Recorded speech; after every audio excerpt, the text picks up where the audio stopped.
नमस्कार, आप देख रहे हैं हमारा खास शो शुद्ध सियासत। मैं हूं आपके साथ आलोक द्विवेदी। हड़प्पा सभ्यता भारत की सबसे पुरानी सभ्यता मानी जाती है, लेकिन जो ईसा से करीब 2,500-3,000 साल पहले अस्तित्व में थी। खुदाई में इस सभ्यता के जो अवशेष मिले हैं, उससे यह अंदाजा लगाया गया है कि ये एक शहरी सभ्यता थी जिन्हें मास्टर प्लान के तहत बसाया गया था। इन शहरों का वही स्टैंडर्ड था जो आज टाउन प्लानिंग की बुनियाद है। तब आज की तरह ना आधुनिक टेक्नोलॉजी थी और ना कंप्यूटर, लेकिन तब भी उन शहरों को बसाने के लिए बारीक से बारीक प्लानिंग की गई थी। लेकिन आज हम अपने शहरों को देखते हैं तो कहीं लगता है कि इन्हें बसाने में किसी ने दिमाग लगाया होगा या इन शहरों को लेकर कोई ढंग की प्लानिंग की गई होगी। हमारे देश में टाउन प्लानिंग की हालत तो ऐसी है कि जिस संस्थान पर देश भर में शहरों के लिए प्लान बनाने की जिम्मेदारी है, दिल्ली में उसी institute of town planners India की बिल्डिंग में बारिश का पानी भर गया है। इसी का नतीजा है कि ढंग से बारिश हो जाए तो हमारे शहरों को जैसे लकवा मार जाता है। ये पता ही नहीं चलता कि सड़क कौन सी है और नाला कौन सा। लोग घंटों तक ट्रैफिक जाम में परेशान रहते हैं और किसी की डूबकर, किसी की करंट से, तो किसी की ऐसे ही किसी और हादसे में जान चली जाती है। यह किसी एक शहर की बात नहीं है। उत्तर से दक्षिण और पूरब से पश्चिम तक हर छोटे बड़े शहर का यही हाल है। हर जगह नाले ओवरफ्लो हो रहे हैं। पाश इलाकों से लेकर निचले इलाकों में जल भराव हो रहा है। पहाड़ धड़ाधड़ टूट रहे हैं और निचले इलाकों में लैंडस्लाइडिंग हो रही है। यह तो हुई बारिश की बात, लेकिन बाकी मौसम में भी शहर की कोई सुविधाजनक स्थिति नहीं देखने मिलती। हर शहर का बेतरतीब तरीके से विस्तार हो रहा है। आबादी के हिसाब से न पेयजल की सुविधा मिलती है और न ड्रेनेज। सड़कों पर भीड़ और जाम लगातार बढ़ रहे हैं।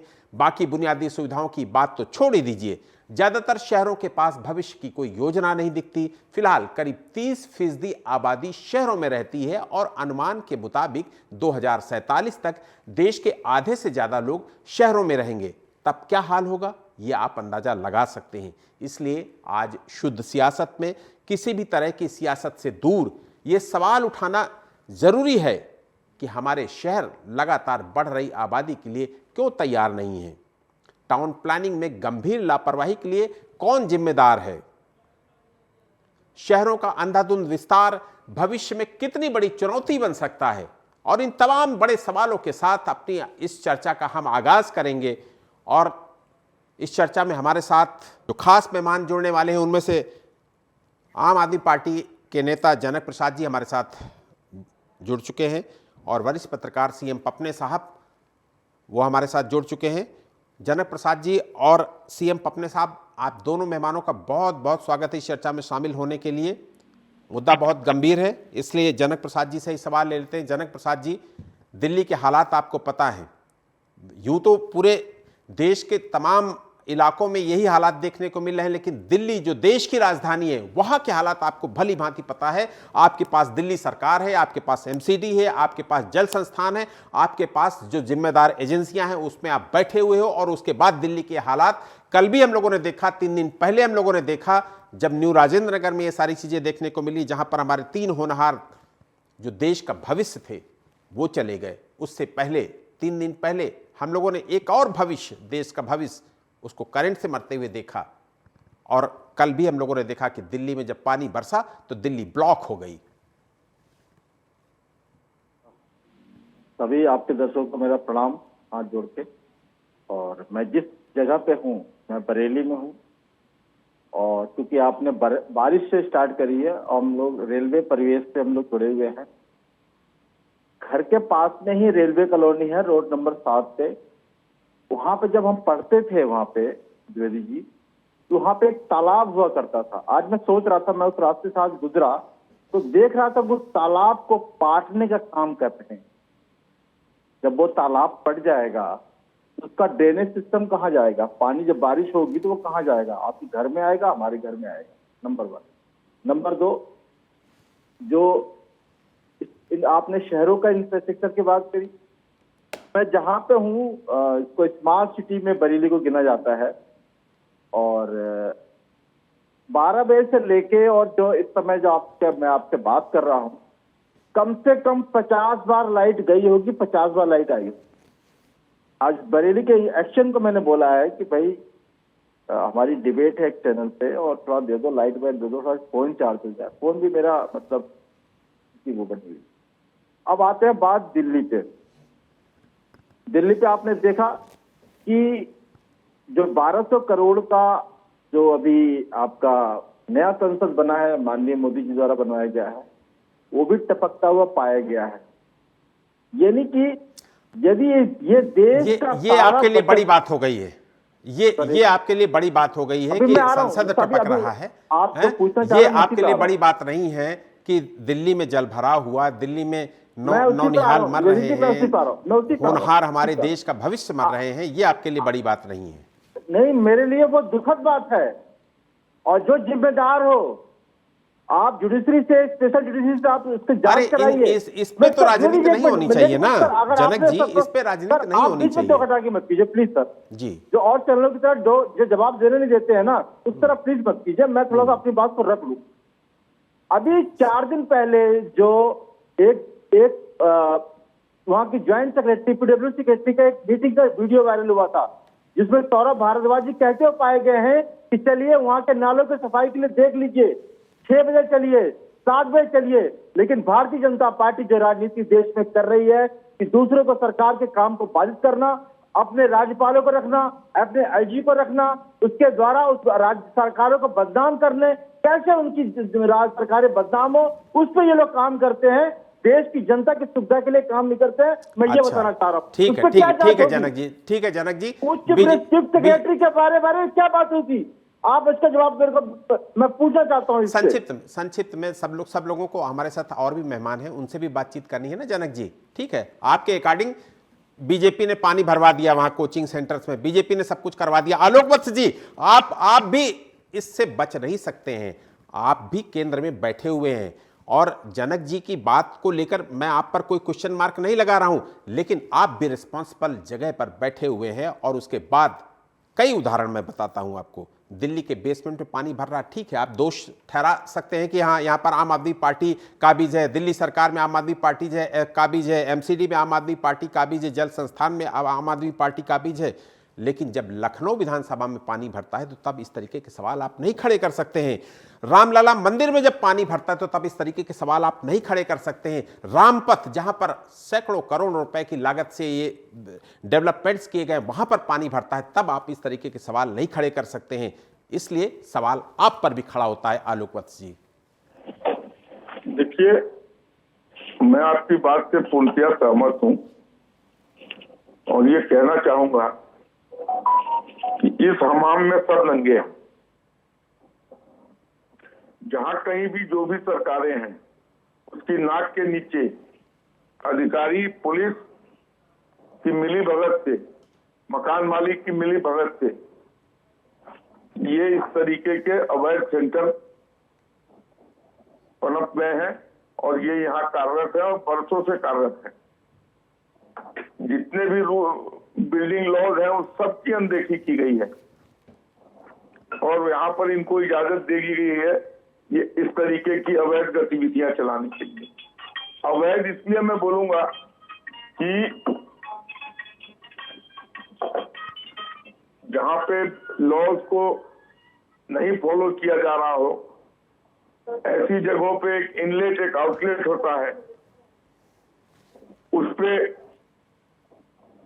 एक ही इनलेट था, उसी से नाली का पानी, गटर का पानी भी गया अंदर और उसी से बाहर निकलने का भी रास्ता था। जो लोग शुरू में निकल गए, जो बाद में इतना बेग से पानी आ रहा था और पानी भर गया था 6 फीट से ऊपर, तो वो उसमें डूब के मर गए। जी जी, पपने साहब जी, आलोक जी, आप अपनी बात कंप्लीट कर लीजिए। तो ऐसी गतिविधियां आलोक जी सिर्फ दिल्ली तक सीमित नहीं है। वही तो मैं कह रहा हूं कि लखनऊ लखनऊ में विधानसभा में पानी भर जाता है, रामलला मंदिर में पानी भर जाता है, रामपथ में पानी भर जाता है। ऐसे अवैध सेंटर पूरे दिल्ली के सारे बड़े शहरों में और राज्य के सारे छोटे शहरों में संचालित हो रहे हैं।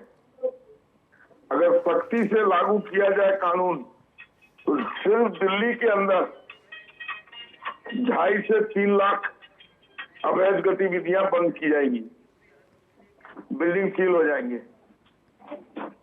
ये मैं आपको बता रहा हूं। अभी ये कवायद चालू हो गई है सीलिंग की, लेकिन हो सकता है ये 4 कदम चल के फिर ये बंद हो जाए। जी जी, बिल्कुल बिल्कुल। लेकिन अगर- पपने साहब, आलोक जी आप हमारे साथ रहिए। पपने साहब, 2015 आपको याद होगा जब प्रधानमंत्री नरेंद्र मोदी ने बड़ी जोर शोर से ये कहा था कि पूरे देश में स्मार्ट सिटी बनाए जाएंगे, और मुझे लगता है कि उस समय 59 या 60 स्मार्ट सिटी बनाने का एक प्लान भी किया गया था कि जो जितने भी बड़े शहर हैं उनके बगल में एक ऐसा शहर बसा दिया जाए जो पूरी तरीके से प्लान हो, जहां पर ये पता हो कि सड़कें कैसी बनेंगी, मकान कैसे बनेंगे, और एक प्लान्ड सिटी के रूप में स्मार्ट सिटी को विकसित किया जाए। 2015 में ये प्लानिंग की गई थी, और ये भी प्लान किया गया था कि 2015 से लेकर 2020 तक इन शहरों को बसा दिया जाएगा, यानी कि 5 साल का पूरा वक्त निर्धारित किया गया था इस स्मार्ट सिटी के लिए। लेकिन वो स्मार्ट सिटी कहां गए, ये सवाल तो आलोक वत्स जी से ही पूछा जाना चाहिए था, लेकिन चूंकि आप वरिष्ठ पत्रकार हैं, आप इसको थोड़ा सा और डिटेल कर सकते हैं और ब्रीफ कर सकते हैं, और उसके बाद फिर हम लोग आलोक वत्स जी के पास चलेंगे। हाँ आलोक जी, जिस तरह से भी आपने सवाल किया है अपना स्मार्ट सिटी का, दरअसल मैं तो यही कहूंगा कि जो अगर हम देखते हैं अपना जो, अगर हम पीछे अगर मुड़ के देखते हैं तो बिल्कुल अपना मोदी जी की सोच बहुत अच्छी थी। अपना जिस तरीके से उनका अपना जो शुरुआती अपना कार्यकाल, प्रधानमंत्री का अपना उनका कार्यकाल चल रहा था, एक्चुअली बात यह है, तो उसमें जितने भी उन्होंने जो 2014 में जितने भी जो बातें कही थी बहुत अच्छी थी, एक्चुअली बात यह है, और लोगों ने सराहा था। और उसके बाद यही अपना कारण रहा कि अपना 2019 में जो है उनको और अपना बहुत ज्यादा मिला था। तो 2015 में जिस तरह भी आपने जिक्र किया, वाकई स्मार्ट सिटी बननी चाहिए, अच्छी बात है, अच्छी सोच से अच्छी बात है। और यहाँ तक कि बात के दिनों में तो ये भी कहा गया कि हर किसी अपना हमारे सांसद को जो है अपना कुछ शहरों को जो है अपने एक शहर या एक गाँव को इस तरह अपना स्मार्ट करना चाहिए, अच्छी बात है। होता क्या है कि जिस तरह भी आपने जिक्र किया था अपना एक प्लानिंग का आपने जिक्र किया, टाउन प्लानिंग का आपने जिक्र किया था, तो होना यही चाहिए, एक्चुअली बात यह है। दरअसल है क्या कि हमारा दुर्भाग्य इस वक्त यह है, हमारे अपना मैं पूरे भारतवर्ष की सबसे बात कर रहा हूँ, एक्चुअली बात यह है कि यहाँ पर जो भी अपना प्लान किया जा रहा है, एक्चुअली बात यह है वो एक दूरदर्शिता पूर्ण रवैये से नहीं किया जा रहा है, एक्चुअली बात यह है। यहाँ पर क्या है कि अपना एक वोटों की राजनीति है, एक ये है कि जिसकी जो मर्जी आ रही है, जो क्योंकि हर आदमी अपने जुगाड़ से अपना काम को आगे बढ़ा रहा है, एक्चुअली बात यह है। तो जहां पर देखिए अभी जो दिल्ली से ये चीज शुरू हुई है, एक्चुअली बात यह है, जिस तरह के अपना हमारे 3 अपने जो है होनहार अपना स्टूडेंट्स की वहां पर अपना जो है अपना उसको हत्या कहे, अपना जो है क्या कहे, एक्चुअली बात यह है, उनसे बात यह है। तो है क्या कि इस तरीके से जो अपना जो हादसे जब अगर होते हैं सारी बातें, तो उसके बाद जो एक खलबली बसती है, जो खलबली आज बची हुई है, अपनी बात ये। अब देखिए दिल्ली में आज मैं आतिशी का मैं अपने स्टेटमेंट सुन रहा था कि उन्होंने अपना कई जगहों के अपने इलाकों के नाम अपना गिनाए कि इतनी जगह अपना 200 से ज्यादा अपना इस तरह अतिक्रमण हुए हैं, सारी चीजें हुई है। और जहां पर यह हादसा हुआ था, देखिए वहां पर जिस नाले से वो पानी जाना था उसी का अतिक्रमण किया हुआ था, असली बात है। अब वो अतिक्रमण हटा के तोड़ के जो है बुलडोजर था उसको हटाया गया, असली बात यह है। तो इस तरीके से जिस तरीके से पूरे देश में सबको हो हल्ला मच रहा है, असली बात यह है। मैं देख रहा था उत्तर प्रदेश की खबरें सुन रहा था, उत्तराखंड की मैं खबरें सुन रहा था, मैं पंजाब की खबरें सुन रहा हूँ कि हर जगह पर जहां जहां अतिक्रमण है उनको हटाया जा रहा है, असली बात है। जी बिल्कुल बिल्कुल बिल्कुल। जनक जी बिल्कुल, पपने साहब आपके पास आऊंगा। जनक जी, दिल्ली देश की राजधानी है, और यहाँ पर 2-4 घंटे भी अगर बारिश हो जाती है तो क्या हाल हो जाता है, बताने की जरूरत नहीं है। सारी एजेंसियां आपके पास हैं। 2018 से यहाँ पर जो नया मास्टर प्लान है वो लागू होना था, लेकिन 2018 का ये नया मास्टर प्लान आज तक लागू नहीं हो पाया। यहाँ पर आप ये देखिए कि लुटियन के ज़माने में जो प्लानिंग की गई थी वो 50 साल बाद भी काम आई, लेकिन हम लोग जो प्लान कर रहे हैं वो कैसे धराशायी हो जाता है। हम लोग जो प्लानिंग करते हैं उसको कैसे हम लोग उजड़ते हुए यहाँ पर देखते हैं कि दिल्ली जैसे शहर में जगह जगह पानी भरता है और हम लोग कुछ नहीं कर पाते, और हम लोग राजनीति करते रहते हैं और ये कहते हैं कि ये तो बीजेपी का काम है, और बीजेपी कहती है तो आम आदमी पार्टी का काम है, और आम आदमी पार्टी किसी और के मत्थे थोप देती है सारी चीजें। आज की घटना बता रहा हूँ, बरेली स्मार्ट सिटी है। हमारी जिला उपाध्यक्ष चार्ली मिश्रा आज स्कूटी लेके आ रही थी। नया जो रोड बना है उसमें गड्ढा हुआ और फिसली है, उनके चोट आई बहुत ज्यादा। ये न्यू हम जाकर दूसरी बात मैं कहना चाहता हूँ, आपके एक विशेष, आप पत्रकार हैं, एक विशेष घटना पे आपका ध्यान दिला। आज से 25 साल 30 साल पहले क्या ये कोचिंग का एटमॉस्फेयर था क्या? हमारे फादर, हमारे लोग, हमारे मिलने वाले लोग इंजीनियरिंग करते थे, इंटर करते थे, हाई स्कूल करते थे और जॉब लग जाती थी।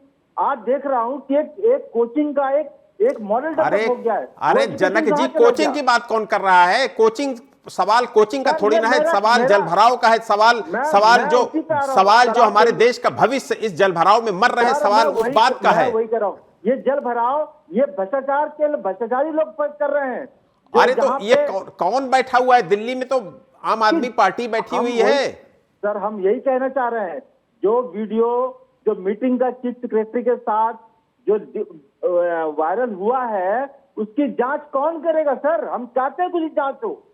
वो हमारे मंत्री कह रहे हैं कि चलिए 6 बजे तक कर लीजिए सर। अब वो कह रहे नहीं, मेरे पास टाइम नहीं है। वो कह रहे 7 बजे कर लीजिए, अगले दिन कर लिए। एक मंत्री इतना बेबस है एक नौकरशाह के आगे।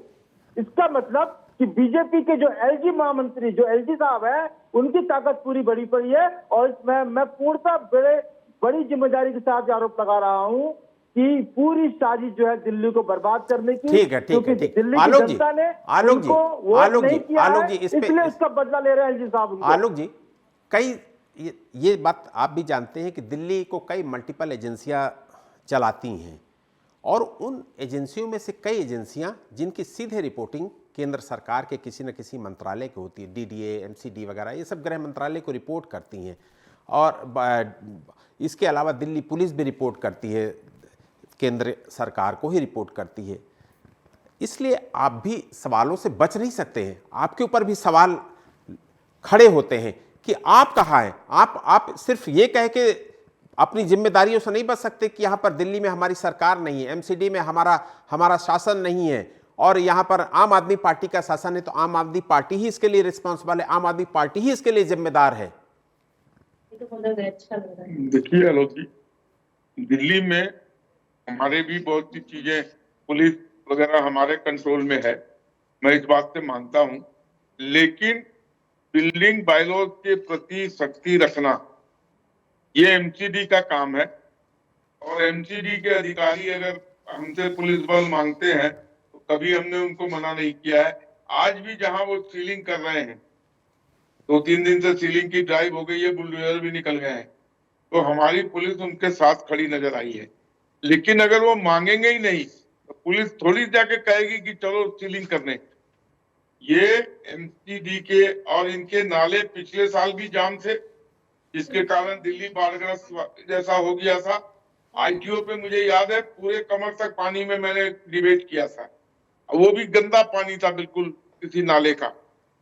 लेकिन इन्होंने उससे सीख नहीं ली और इन्होंने नाले की डिसिल्टिंग नहीं कराई।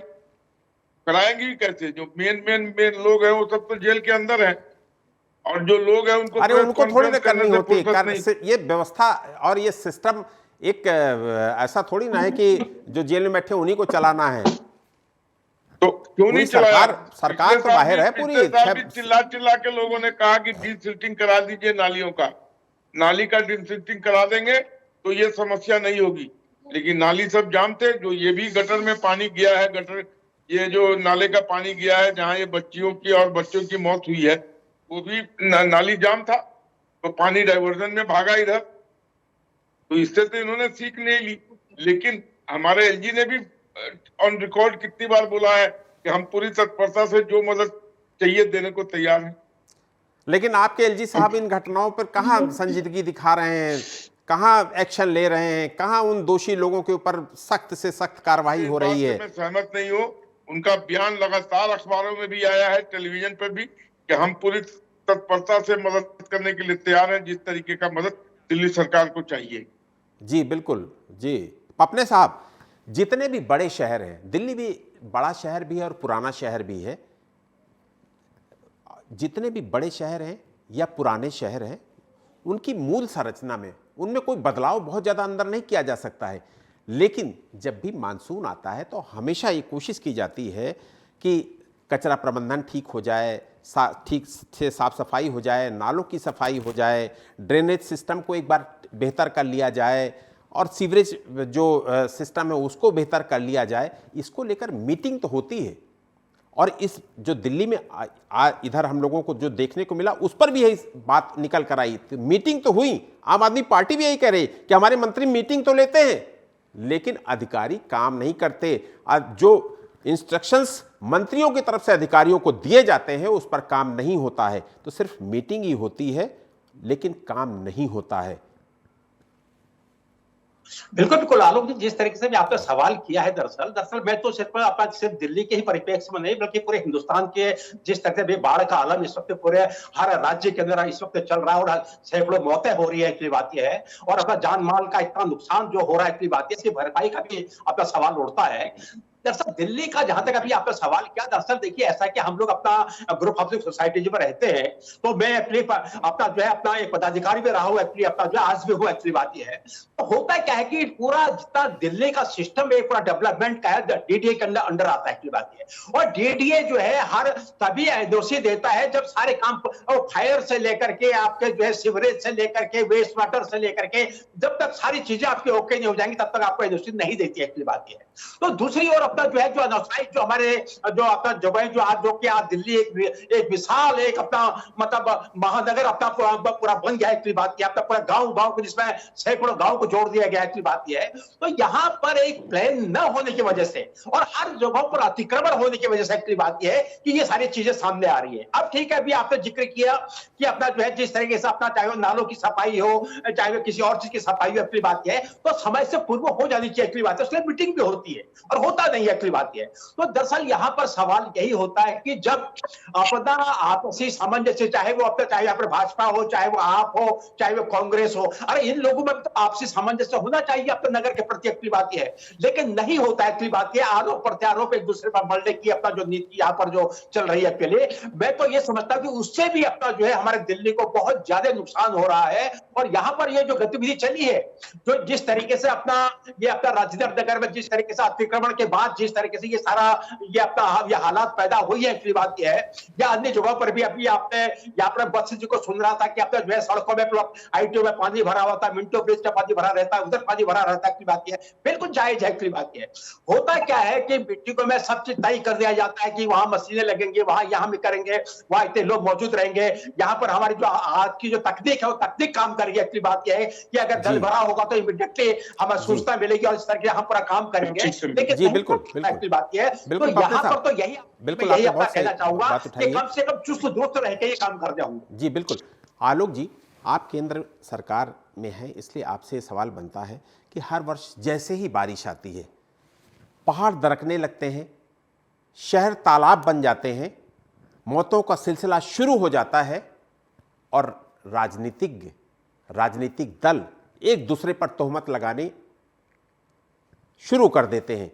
क्या केंद्र सरकार की पहल पर ऐसी कोई ऑल पार्टी मीटिंग जैसे पार्लियामेंट से पहले होती है या और तमाम विषयों पर ऑल पार्टी मीटिंग होती है, क्या ऐसी कोई प्लानिंग नहीं हो सकती, ऐसी कोई मीटिंग नहीं हो सकती जिसमें सबकी राय ले ली जाए और उस राय के आधार पर काम किया जाए, जिससे कि जो हर वर्ष मानसून में हजारों लोग मर जाते हैं, निरीह लोग मर जाते हैं, निर्दोष लोग जो मर जाते हैं, उनको उन मौतों को तो रोका जा सके।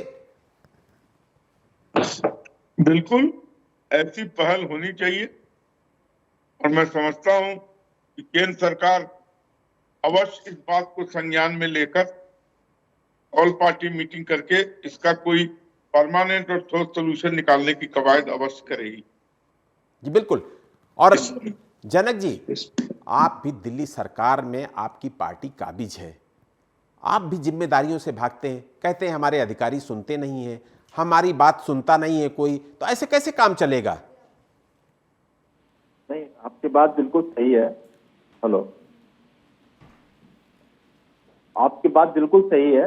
और जब माननीय सुप्रीम कोर्ट ने हमको ये पावर दिया था कि हम ट्रांसफर और ये पोस्टिंग का हमको जो पावर दिया था, तो भाजपा सरकार जो बैठी केंद्र में वो पूरे सुप्रीम कोर्ट का निर्देश को, यानी संवैधानिक जो ढांचा बचा था उसको उन्होंने बदल दिया था। जी बिल्कुल। वक्त कम है, चर्चा को यही विराम देना पड़ेगा। आप तीनों मेहमानों का शुक्रिया करूंगा। अर्बन टाउन प्लानिंग या शहरों की व्यवस्था सुचारू रूप से चलाने का काम किसी एक सरकार, किसी एक पार्टी या संस्थान के अकेले बस का नहीं है। ये बहुत गंभीर काम है और इसमें सबको अपने अपने हिस्से की जिम्मेदारी को निभाना होगा। इस पर सियासत की कोई गुंजाइश नहीं हो सकती है, क्योंकि ये आप और हम सबके भविष्य का सवाल है। बहरहाल इस बुलेटिन में इतना ही। मुझे दीजिए इजाजत और आप देखते रहिए देश और दुनिया की बड़ी खबरों के लिए TV27 न्यूज़। नमस्कार।